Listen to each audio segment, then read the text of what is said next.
LíR.tv with LíR Confidential. info@LíRmedia.tv is our email. And I'm delighted to welcome to the studio this morning, remotely, I should say, just in case people are keeping tabs on these things, Theresa O'Donohoe. Welcome, Theresa. Thanks, Pat. And delighted to have you. And you're a member of People Before Profit, and you ran in the last general election, which we were chatting off here, was an experience in itself, I suppose. But anyway, it introduced you to the wonderful world of politics. I noticed that you're living in Lisdoonvarna. Are you from Lisdoonvarna? No, I'm from Dublin. My dad is from Glenina, down the road from Lisdoonvarna, and most of us have moved back to Clare. Oh, because your spiritual home. Yeah, there's a traditional thing they talk about, the scattering and the gathering, where one generation scatters and then the next generation gathers, and that seems to be. So you're the gatherer. And you're a mum, of course, and 5 children. You just told me of your ages from 27 to 11. Surely be to God you don't have time to do anything else. 2 of them are adults, at least. I know that, but they never go away. Well, COVID-19 kept them. The 2 oldest are in Dublin, so I don't see them much. One's teaching Irish and the other one is kindergarten. So, and then the other 3 are still at home with me. And it's because of them that I'm an activist. Now, the first time I heard of you myself, I live in Shannon, but first time I heard of you came into my thing, not that I'm aware of everything that goes on around me, I'm not claiming that at all, but when the direct provision was announced, they announced it first to locate a centre in Lisdoonvarna. And first of all, I was thinking to myself, well, Lisdoonvarna is a small village, you know, I'm well familiar with it. And I was thinking to myself, well, maybe there's some reason for that. But anyway, you took it upon yourself to gauge the local people about this idea, did you?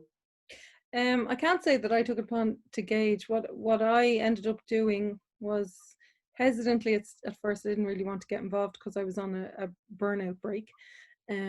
But I went along to a meeting just to see how it was going because my friend wanted support for it, and just ended up kind of facilitating the meeting and then facilitating the next meeting and just kind of facilitating the community response impartially, and just because I am a qualified facilitator or mediator.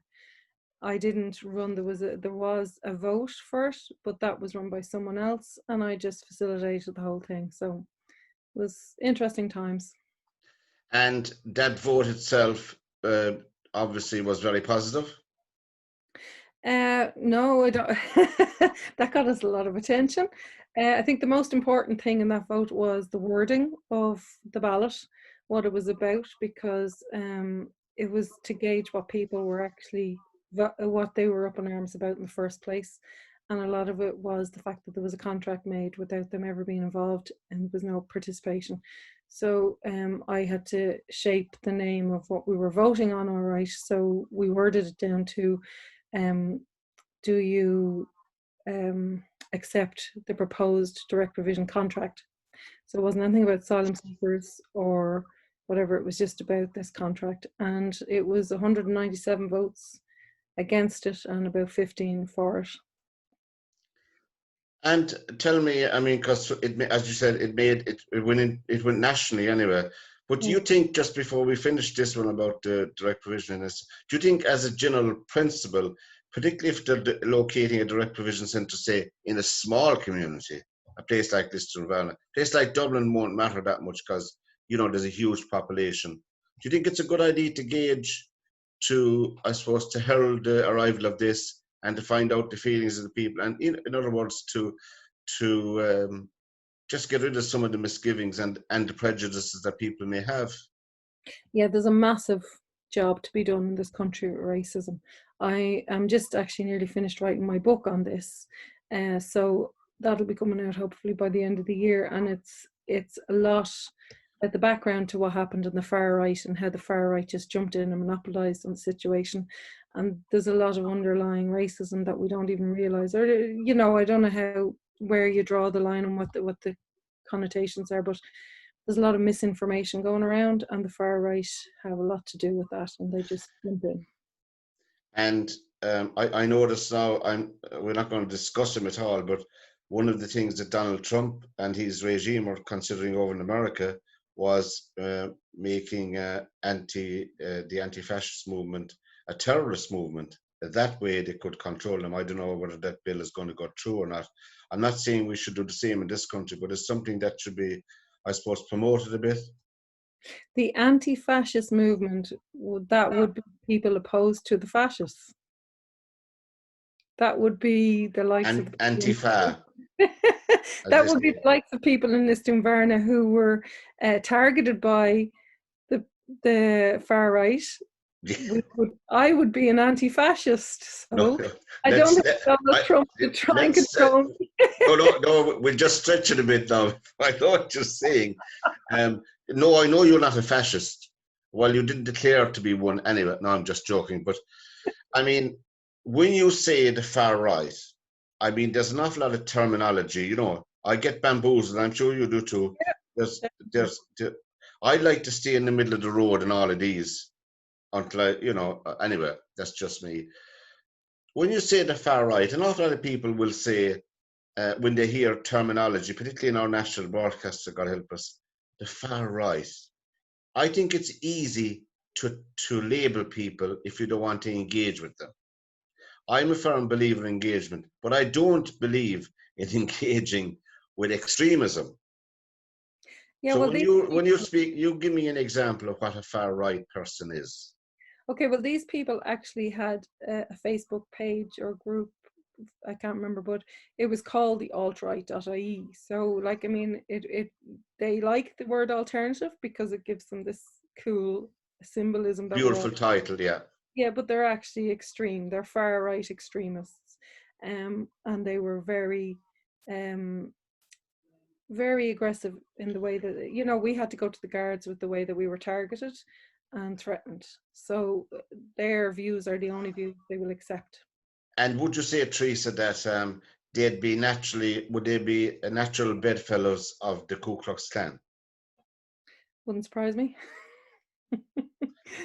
Just for our viewers, when we're talking about extreme right and people like, well, I won't mention any more names anyway. They're still alive, but we'll wait till they pass on. But anyway, there was that trouble you ran into yourself and some people like you when you did the plebiscite or the voting in Lisdoonvarna when the direct provision centre was moved there. But anyway, look, they've moved on anyway, and the lads have moved in. How have they been since they moved in? Have you had a lot of contact with them? I was involved a good bit at the start because of where I had been positioned as such by facilitating.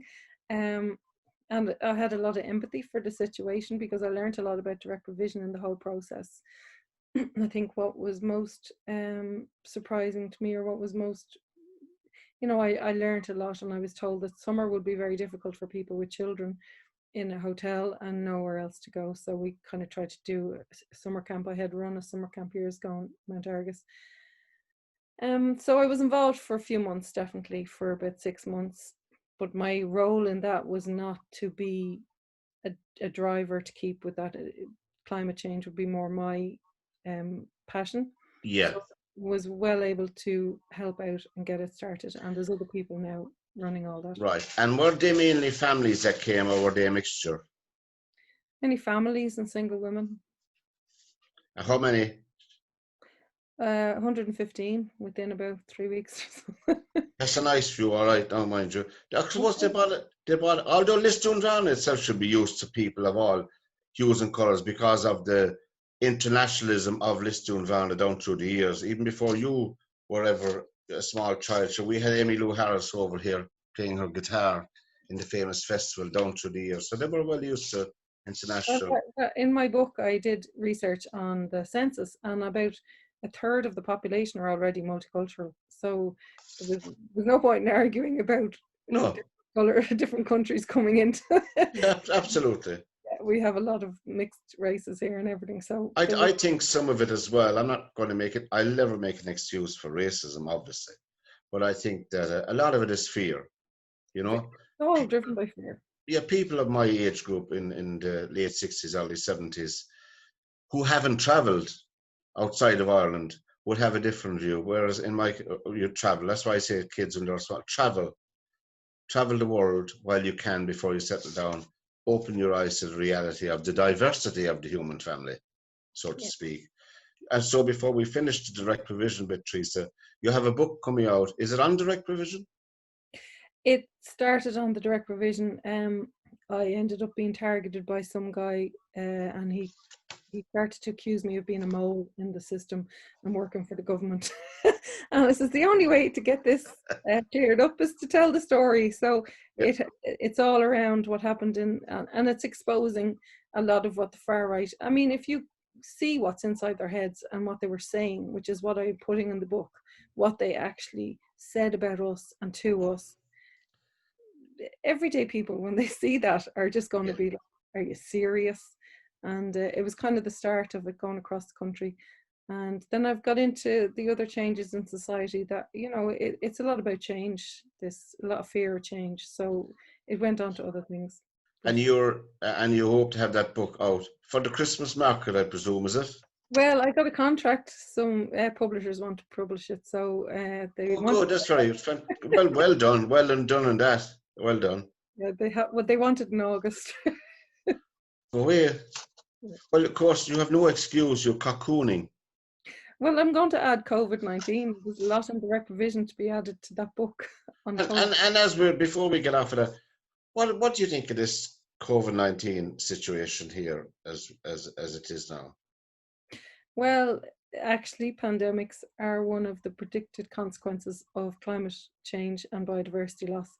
So, you know, I've been trying to prepare communities for over 10 years for the unpredictabilities of what we're doing to the environment. And it's all about being able to be resilient in your own community and be able to get what you need from your own community so that you're not dependent on global trade and not dependent on the rest of the world for whatever is coming down the line, that we're able to cope with it ourselves. So I'm mentally prepared for all this sort of stuff. And before we will say no more about it, except one thing, they are suggesting that there could be a second wave of COVID-19. I don't know why they're picking September. Is it to do with particular weather patterns? I don't know. Well, once the kids go back to school, I'd say by October we'll probably be in the second wave, all right, and we'll be back homeschooling again. Jeez. Anyway, you're listening to LíR Confidential here on LíRmedia.tv, and we're delighted to have People Before Profit, Theresa O'Donohoe, all the way from Lisdoonvarna. And thanks for taking time to talk to us, Theresa. Now, and we look forward to the book. And let us know when you have some kind of an image of the cover. Send it on to us, and we'll certainly put it up on our webpage for you. No problem at all. You know. Brilliant, thanks, Pat. And now, tell us a bit about the LíR Participation Network. What is that? So the public participation networks were brought in with local government reform in 2014. The community forums were done away with, county development boards were done away with. Phil Hogan passed a new act. So I these, remember that, yeah. I was in that department. oh, I'm a retired civil servant, yeah, for your sins. But anyway, don't mind about that. But he yeah, brought in the act anyway. he brought in the act, and one of the important parts of it was how the public could participate, because Ireland is well known as being really, really bad with regards to public participation. A lot of government decisions get made without anyone actually knowing, such as direct provision. So Yeah. this was considered a way to get people involved in local government and decisions being made. So I was involved before they were actually agreed, because I had set up networks in LíR when I was living there. So it was kind of left to the people within the county to set up the PPNs as such. It was something that was to be started by the council, the local authority, and then taken on by the people to volunteer. Clare is one of 9 PPNs that's independent of the local authority. There's not that many. They had 3 options to set up, which was one in the local authority, free of the local authority and then with someone else. And sort of, when you say they were set up, who were they set up by? Department of Environment? Community, well, it's now community. What's it? Oh, can't I remember. know the department you're talking about, yeah. Yeah. So it was all set up.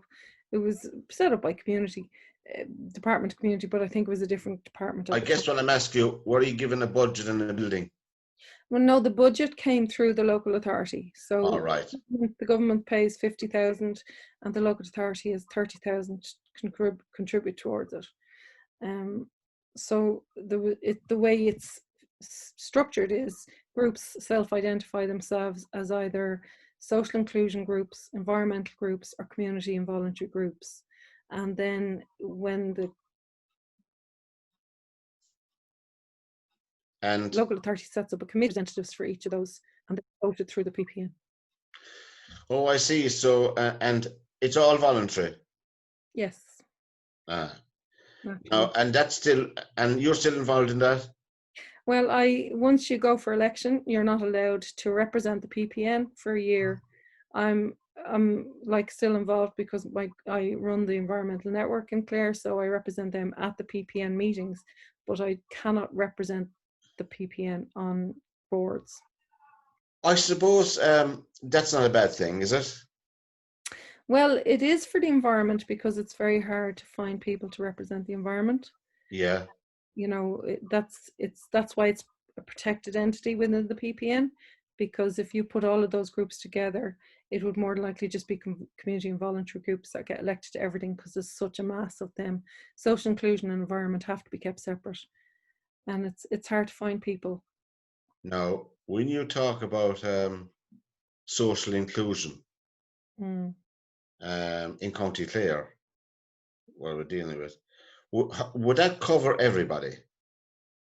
Social inclusion groups. So every group is entitled to be on the PPN. What about old fogies like myself and old age pensioners? So Age Action should have a representative on the PPN. The group should be signed up. All of those inclusion groups, the travellers groups, groups that deal with migrants and disabilities, and all people that tend to be excluded or socially need a bit more to be included in things. So, which is the massive people. It is, and it's I think it's about 12% of the PPN. I'm not sure. It's not massive, you know, and it's another one that we have to fight for people to get to represent. And do you think that how long is it in train now, the Clare Participation Network? It must be 4 years by the time, maybe, let me see, 5 or 6. The act came in, I think we got set up in 2015, and then so we're 5 years. Where do you normally meet? In Ennis. So the Clare Women's Network and Clare PPN are the same premises. Down, is it the Clon Road? Oh yeah, and do you move around the meetings around the county? Because it's a bit spread out, as you know. Yeah, well, we have tried having meetings in the municipalities, and you tend not to get as many people going to them. So we nearly, you know, we did try that because I would be massive on public participation. Yeah. I really think we should have everybody at the table as much as possible. But you know, you can bring the horse to water, but it can be hard. I know it well, being involved down through the years in community groups in Shannon and around as well. It's just the nature of the beast. I suppose there's huge energy in the beginning and excitement, and then all is left in the end of the few 5 or 6 workhorses with the vision of it. And that's not true all the time, but I'm just saying it tends to be. You know? I think Zoom and this COVID-19 to me has been a massive benefit to participation. You know, I'm now back at national participation because everyone is in the same boat. It's no longer all the environmental groups meeting around the table in Dublin. It's now everybody on a Zoom call. So you're very much on an equal setting with everyone else. So it's a lot easier to participate. And Theresa, you were 5 years on the Clare County Council's Economic Development Committee. Yeah. It took you a couple of minutes to say that, I'm sure, but what kind of an experience was that for you? yourself? Oh, how to say this without being too negative. The Economic Strategic Policy Committee, the Economic Development Strategic Policy Committee, yes, they vary around counties. So some local authorities would have a very high functioning committee where the members of the committee would have a say in things, would be involved in planning things for the local authority and the county. Mm-hmm. So I've had experience in LíR and experience in Clare. I can safely say that a lot of what happens on Clare's economic SPC is prescribed by the local authority. A lot of the decisions are already made. So it can be difficult to be heard on these things, even though you're elected to be there by the community groups. I think a lot of input has to come from everyone. You know, the training I got years ago to be a representative of the environment identified to me how boards work in local authorities, and I've seen it in action. So basically, councillors get elected on the promise that they're going to deliver on stuff for their communities. So they say they're going to fix the potholes, so they get elected. Then when they get elected, they have to go into the council and get that work delivered so that they will be voted back in again the following 5 years. And they tend not to rock the boat so that they get the favours done. And it ends up then being the likes of me and the volunteers that rock the boat. They have to try and rock the boat, and that can be difficult. You have councillors who see the need for us to work on community renewable energy and stuff, and who would support what I would bring to the committee. But they often have to be very, very muted in how they offer that support, and they would hardly raise it, but they might support you if they think they'll get away with it and still get it's you know, I never wanted to go into politics because of that, because I don't want to be owned by anybody, and I tend to say what needs to be said. And tell me, after your 5 years there, and I know obviously it can, was the group big? Was it a large group? There's maybe 15 people on the committee, and yeah, they only meet every 3 months, and there wasn't much work in between that. Or, you know, you can have subcommittees where groups would go off and work on different projects, but Clare's policy committee, the members didn't really have much of a say as to what they were going to work on. They were presented with people to speak to them at meetings, and I did ask early on, I asked if we could have someone to come in and talk about the economics of climate change, and I had to check that was in the minutes the following month, and you know, the following 3 months, and it took 6 months before my request to have someone was put in the minutes, and it never happened in the 5 years I was there. Jeez. You're a quiet person. If that, I don't want to say anything about that. So, look, the way I look at these things is, I think some of them are set up. I'm not saying this particular committee. There are some committees set up because they have to be set up. Oh yeah, tick boxing. And as you said, we've met. We had 4 meetings this year, and that's it. That's the report at the end of the year. But was there targets, or what am I call targets set, or anything?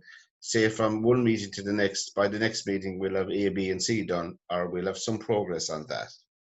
There might, if it linked in with what was happening with the council and say the local, the LEO, the local enterprise office, if they had a target they were working on. So those sort of targets that were happening anyway, that was all working in the background, and whatever we're working on, trying to bring in something new and the environmental perspective was pretty difficult, you know. Yeah, I'm sure. And did the airport authority or anything link into this? It kind of does, but like we would get presentations maybe from Shannon Development. I don't know if there's Shannon Development anymore, and the IDAs. But I know myself and my son and my grandson were up in Lahinch for the Irish Open. Yeah. Last year, and we we had some, what will I call about? We had some VIP tickets got through another person, and we were in the tented village in Lahinch. And as you know, it was a huge showcase for the Midwest. And the airport had no standard. Uh, Shannon Airport. I was there too. They had no standard. I was walking around looking for it. They didn't publicize it. They had no stand. The main airport, and not Airport. alone that, the Ryder Cup coming to Limerick in 2026, which is not far away, and they had no standard. Captive audience. I'm still in shock over it, because if you told me they hadn't it, I wouldn't believe it. I Yeah. mean, even a small little outfit like us would even think of having a little placard up on the side of the golf as they're walking around, you know. It's astonishing.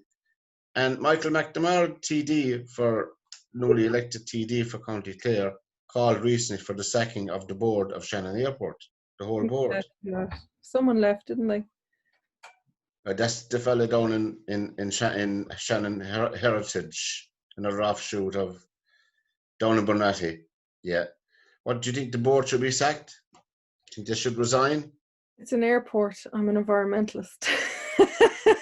I try not to get involved with the airport stuff because Okay, how'd you get off the island?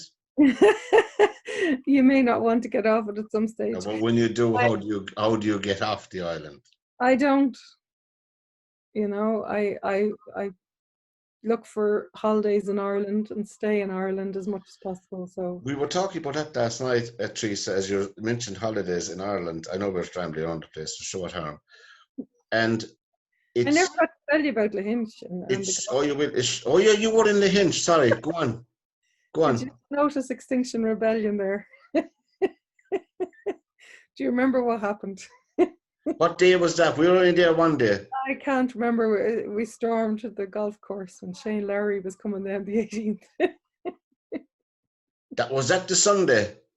I'd say so. It was one of Yeah, we were there on the Friday, because for all golfers, and I'm not a golfer, my son plays a small bit, my grandson isn't it, but I was along to buy the food. But no, I'm joking, lads, if you're listening to this. The Friday was, we went there Friday because most people go Friday. You'll see all the golfers that are to play, because a lot of them are gone then Saturday and Sunday because they didn't make the cut, as you know. Oh, yeah. So you were. I didn't know. I was there to take So if you're photographs. going to storm a golf tournament, do it on Thursday or Friday where you have maximum attendance. Oh, well, I'm we not had. suggesting anything now. But how did you get on there? So did the Extinction Rebellion? I must say I don't agree with a lot of their tactics. Well, we've got to a stage, and I was writing about this during the week. We've got to a stage that we actually have to have a group called Extinction Rebellion, because we haven't actually worked on climate change, and we're facing extinction is basically the message, and somebody has to say it. And tell me about Greta Thunberg. It is disappointing that it has taken the young people to take to the streets for there to be change. All with their plastic bottles of water strewn all over the place. I'm not going to, something we have evolved. I'm only what will I say, repeating the headlines. I'll get them off. Something, those kids are brought up in this society. It's not like they can change it overnight. Not like any of us can change it. I'd love to take public transport. But you know, Theresa, about plastic. We had a discussion on plastic in another programme. The government of Ireland could do it in the stroke of a pen in the morning. Yeah. That from the 1st of January next year, no plastic wrappings of any description will be allowed into any shops, off license, or places of trading. And that's it done. I have been on these committees, but that's it done, it's like the smoking, it's finishing on a certain date and that was it. The political will in this country to save the environment is pathetic, and the only reason that this programme for government at the moment is because of XR and because political expediency comes to mind. Well, the kids and Extinction Rebellion are the only reason this is getting the headlines it's getting. And what do you think of the light Green Party we have now going into government? Fine Gael Light. Green Party, exactly.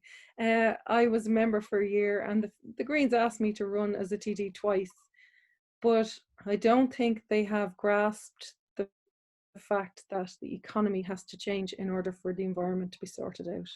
You can't buy your way out of extinction, basically. Well, if the record of the Greens is anything to go by, under Eamon Ryan's leadership in the last government he was in, sure, how could you? Anyway, that's only my opinion, not the opinion of LíR I mean, he's himself and Martin were in the worst government in the history of the state. Yeah, well, Eamon is a lovely person, lovely, personable It person. doesn't cut it with me. I met him many times at many things down through the years. Yeah, I think it's a very tough one to get. Government is very slow to act, and anything that has changed in the past years has been from the outside and the opposition. All of the Yeah. repeal and the equality referendum, all that, and the fracking ban all came from the opposition and feet on the street. Can I ask you a question about the Green, as we're onto the Green Party? 7% reduction. I don't believe a word of it. Do you? It has to happen. We both agree on that. There's no doubt, but it Yeah, won't. it won't happen unless there's a massive mindset shift with across the civil service as well as the politicians.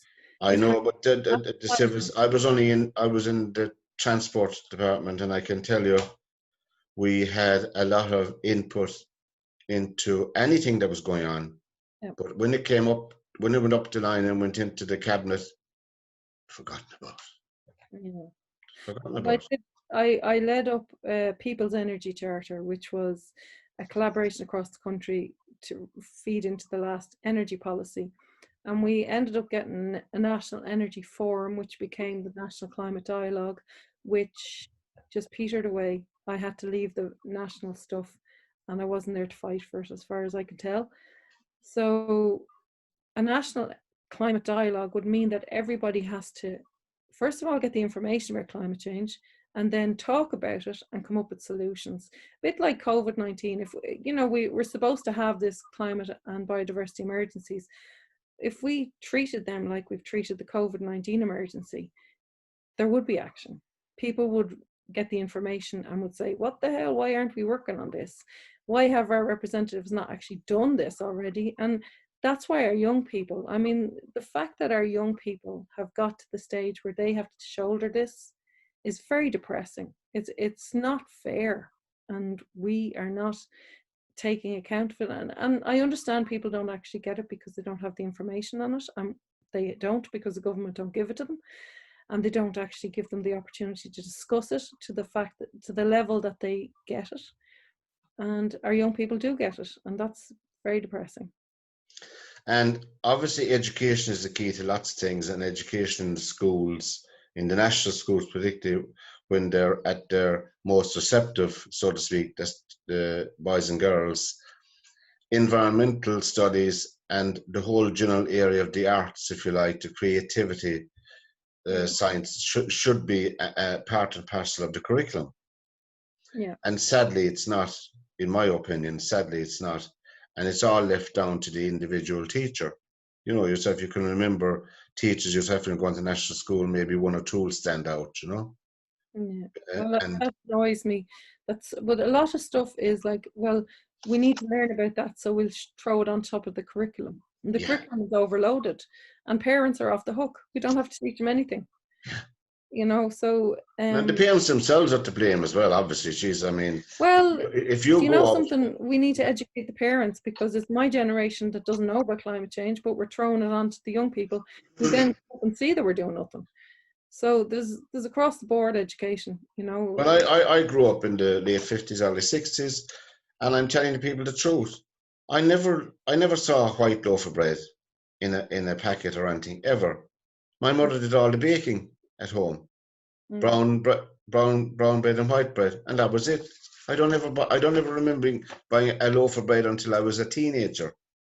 yeah. You know, and I'm not saying anything that. I'm just saying that was the reality for us. You know, just, and we had a little bit, a small bit of a field out the back. My dad and mum and all of us, we grew onions, we grew potatoes, we grew rhubarb, lettuce. I Mm. don't know. people, if it doesn't come in a bag or a microwave packet, people don't eat it. Well, this COVID-19 has encouraged a lot of people to start growing their own food, Yeah. which is brilliant, because while we might think we have great food security, the No. international supply chains are very weak. Now, one of the things, Theresa, you're interested in obviously is public transport and accessibility. I get the bus every day from Shannon to Limerick, and the service is good. I don't see why there couldn't be green buses though. Oh yeah, well that's again a flick of a pen in Dublin Yeah. before any of that changes. There could be. And flooding is another issue you were talking to me about. Tell me about that. Well, flooding, massive problem for Clare. We're the third county likely to be flooded out of it. We've 6,000 almost homes um, facing flooding in the next 10, 2030, the EPA says, if we don't start doing something about climate. Where should I move to? Yeah, I'm in this Inverna, and when you look at the flood maps, I'm just about 50 metres above. Well, Shannon isn't a bad state. Shannon is just Going to be wiped out. And I find it hilarious. Everyone wants to pump money into Shannon, and you're just there going, you're better off building a new airport in Listonvarna if you want to. I know, yeah. And Shannon, well, I'm retired now, so I can keep my options open. Some hilltop around West Clare where there's an empty cottage would be grand. Out around is Cree. I like Cree now and Mullock. Is that safe? I'll have a check and get back to you. I have a few people that know me there. They'd at least salute me in the morning. But no, getting back, it's a very serious issue. It's serious around Clonlara as well, all the time. It's really bad, yeah. I mean, it comes up every year, and it's like everyone forgets about it again. And Yeah. you bringing it to the policy committee, and you be going, "This is an economic problem," and it's like, "Oh, it'd be grand. It'd be well, they'll worry about it for about 5 days, and then it's gone out of the media, and it's gone out of the decision makers' brains." So it's a massive issue. And I've heard, this came up in the committee where they had to renovate a house that got flooded, and 3 years later they renovated again. And I says, are you going to renovate that house every few years, or are you just going to have to cop on and say to people, you're going to have to make the choice of moving, because there's places around Ennis and probably Clonlara that don't get insurance anymore for flooding.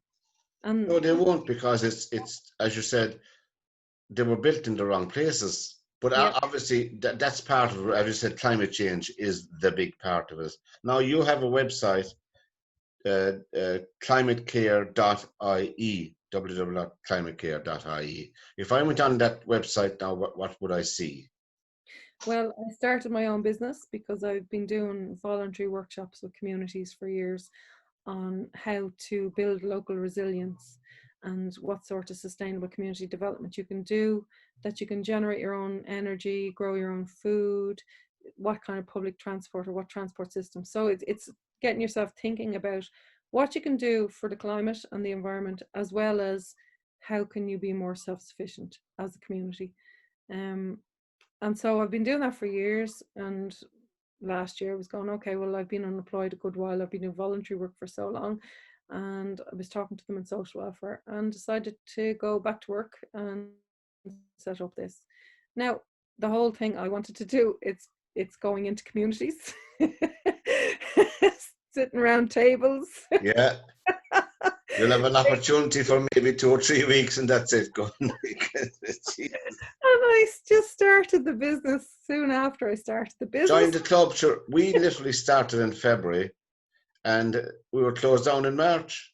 Oh, it was just like, well, I've considered doing it on Zoom, but the whole reason I wanted to do it was because I wanted to get people talking. Exactly. And the government are supposed to do this climate dialogue, but they're not. Well, one good thing, sorry for calling cost you, Theresa, they have a sizable allotment space in Shannon, which is good. Excellent. Yeah. A large number of allotments. There's a huge take up in it. I'll tell you, it's a way oversubscribed, which is heartening, really.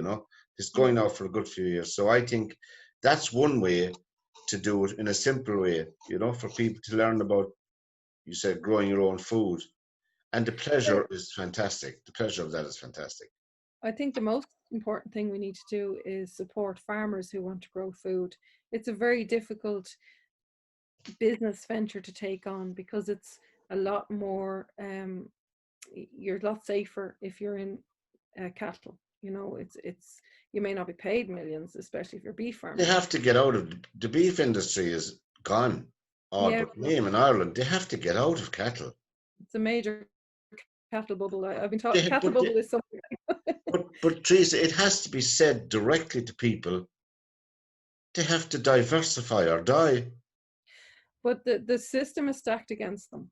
And a lot of people, if you think about the people that have been advised to put so much money into beef farming, and they're in debt now for this, when do you stop? When do you admit that your money has gone into something that's in decline? Um, how can the government have pushed this for so long? And they've pushed the agenda, but it's really only supporting the major players in the industry. It's not supporting small farmers. It's No, not supporting the it rural never Ireland. did. Never. And when you start to talk about that with farmers, and it can be difficult to talk to farmers because they see environmental and they just think that you're out to get them, which is not true at all. We need farmers so badly, but we also need them to grow the food we need as a country. I And mean, supporting, you can get on the train in Limerick or Ennis and go to Dublin, and there's nothing at each side of the train, whatever window you look out, only empty, empty, empty green arable land with nothing in it. yeah, Nothing.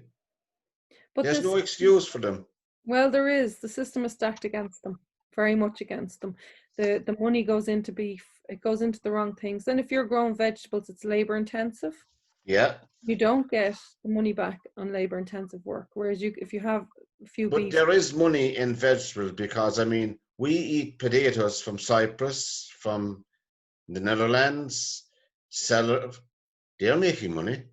well, it's cheaper, it's produced cheaper, it's probably sprayed in all sorts of chemicals to keep it going.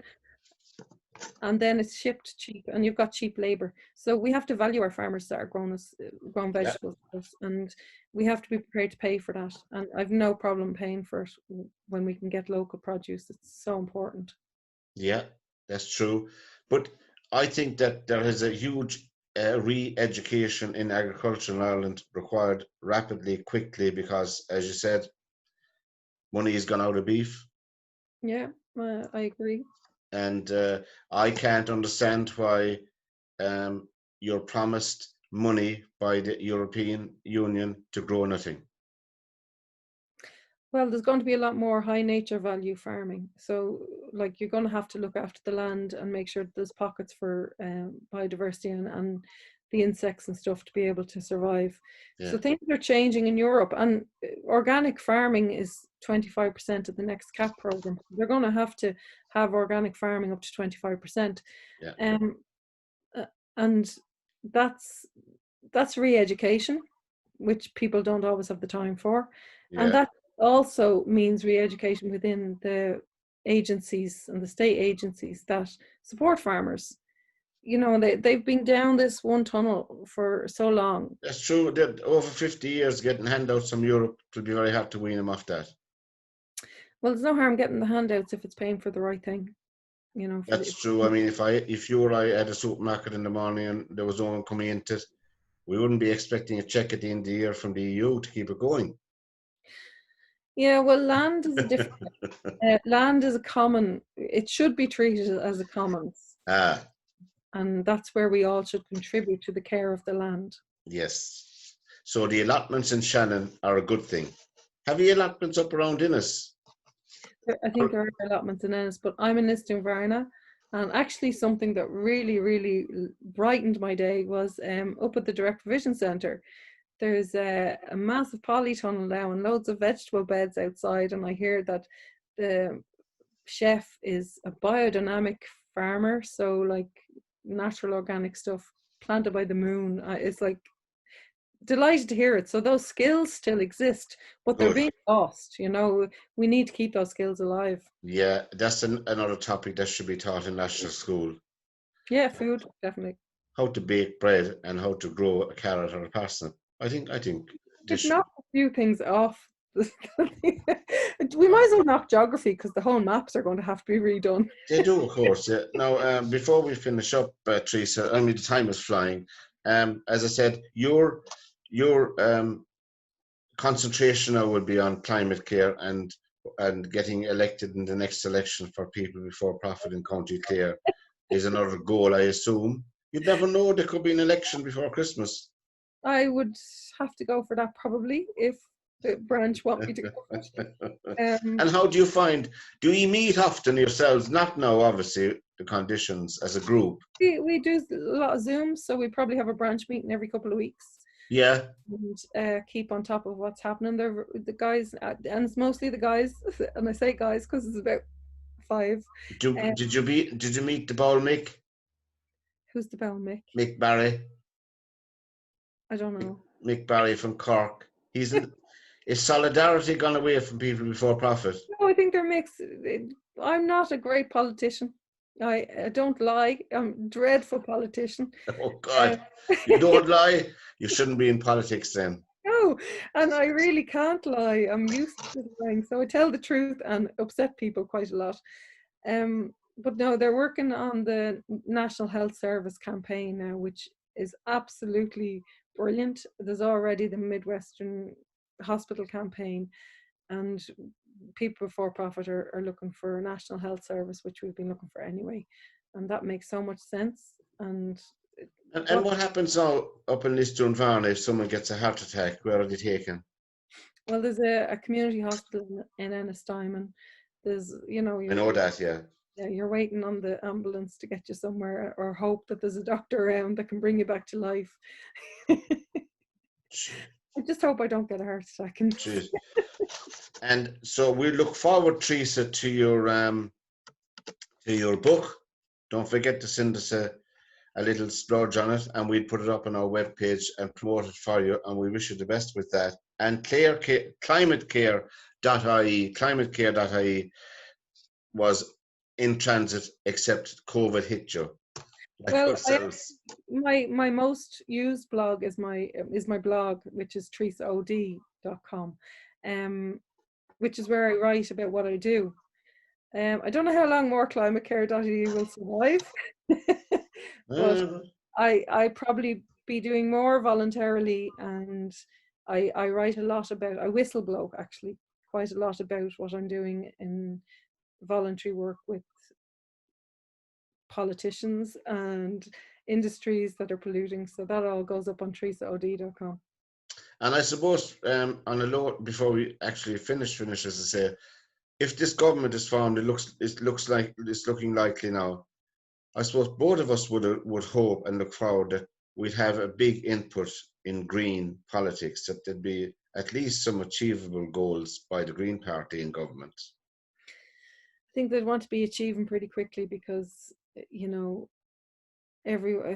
while it's brilliant to see such a green agenda, implementation is something I have learned doesn't happen very fast, if at all. You've learned that on the many committees, like myself, done through the years. And in the civil service, I was a civil servant too. And of course, all your kids are healthy? Yeah, of course. Brilliant. Excellent, fantastic, that's great, and yourself as well, Theresa. It was an absolute pleasure having you along to our program here on LíR Confidential, and as I said, the best of luck with your book, the best of luck with the kids as well, of course, in ushering them out to school, hopefully soon. And thank you very much, Theresa O'Donohoe, for appearing on LíR Confidential on LíRmedia.tv. Thanks, Pat.